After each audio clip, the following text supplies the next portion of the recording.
I was so incredibly attracted to him and in love with him. I wanted to be with him more than anyone on earth. Hello, and welcome to Spirit Travels, where we narrate the extraordinary experiences of people who have glimpsed the other side of death. My name is Maureen, and I will be your narrator on this journey. If you enjoy this content, please make sure to like and subscribe to support our channel. Now let's begin. My near-death experience occurred on February 11th, 2018, after the birth of my second child.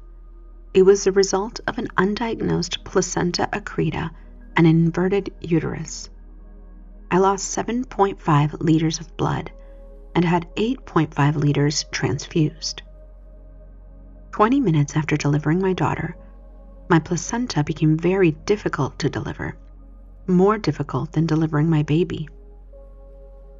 Finally, my doctor was able to essentially detach my placenta from my uterus, which caused immediate excruciating pain and rapid blood loss. Albeit indescribable, I equate the pain to feeling as though someone were stabbing me with a knife from the inside of my body. As the pain grew more and more intense, I was simultaneously losing blood at a rapid pace, a feeling that simply can't be described unless you've experienced it yourself. While the doctors and nurses worked to determine where the bleeding was coming from, my pain and fear only intensified. I looked to my mom and told her I was scared, and she said to me, "Don't worry, baby. Jesus is with you." From the depths of my despair, I managed to muster the strength to cry out, "God, please help me." And boy, did he. As I started losing consciousness from the blood loss, it was as though time completely stopped. Although I was not unconscious for long, maybe 30 seconds, it felt like an eternity in which I was still fully aware but was also on my way somewhere. I often describe it as feeling like I closed my eyes but was slipping backwards, except I wasn't afraid at this point. Everything was quiet, and I felt immediate peace, a peacefulness that surpassed all understanding and is so incredibly difficult to explain in human terms.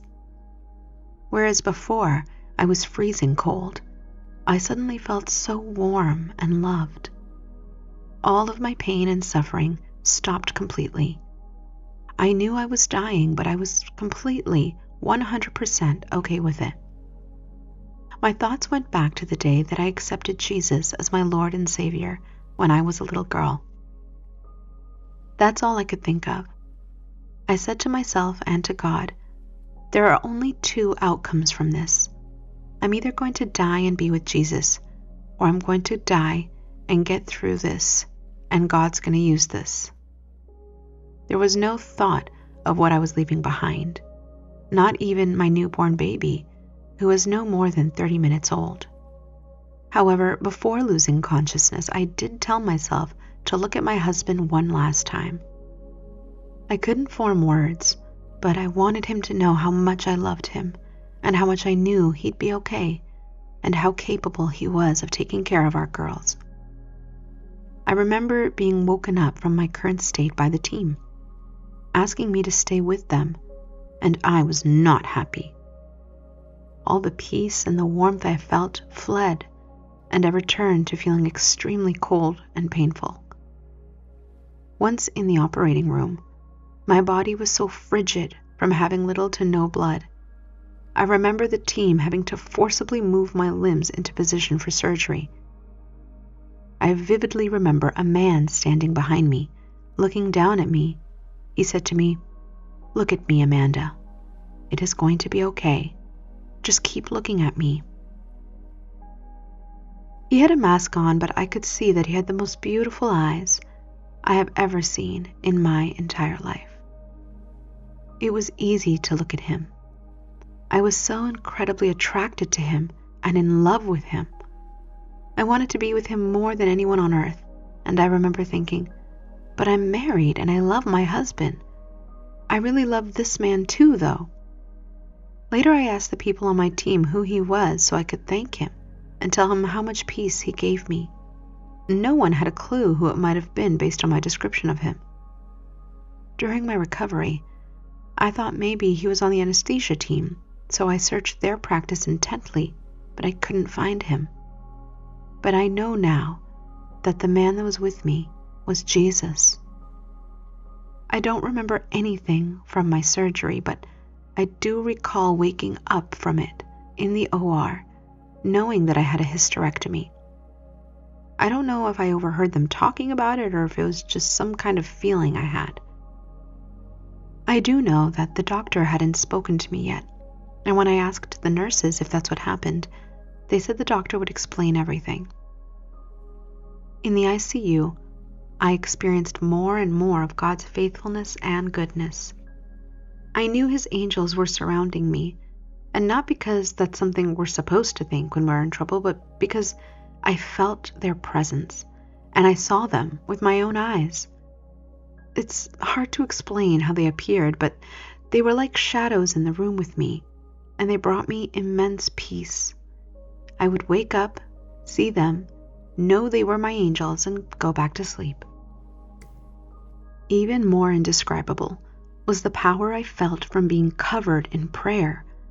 Just like I knew the angels were surrounding me, I knew people all over the world were praying for me, and their prayers mattered. When I learned of how afraid and sad my family and friends were when they thought that they were losing me, I was a little upset with them. I didn't want them to feel sad. Seeing them sad made me incredibly sad for them, not for me. I wanted them to know that they didn't need to feel that way. This experience completely changed my life. I have felt and known what it means to have peace that surpasses all understanding. I have felt and experienced God's love for me in a way that I will never be able to describe in human terms. God made me feel like I was the only person that He loves. His love is completely overwhelming and all-consuming. When I think of God's love for me or what He's done for me, I break down into tears to the point that people may think I'm in anguish when I'm not. It is though my earthly body isn't built to contain all of my praise and adoration for Him. After my NDE, I also had a profound sense of purpose.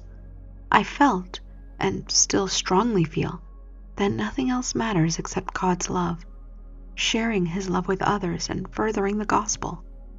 I felt convicted in my own life over how I spent so much time focusing on and stressing over things that don't matter in the end. God and our relationship with Him is what matters. I'd like to say that from that moment forward I did a 180 overnight with how I was living, and while that may be partly true in some respects, I still have areas in my life that I've since been working to improve. I guess it's like the Apostle Paul said, I keep pressing forward toward the goal. There are a lot of things I don't tolerate well anymore, like immense pressure or stress. For the first few weeks, I also grappled a lot with what I experienced.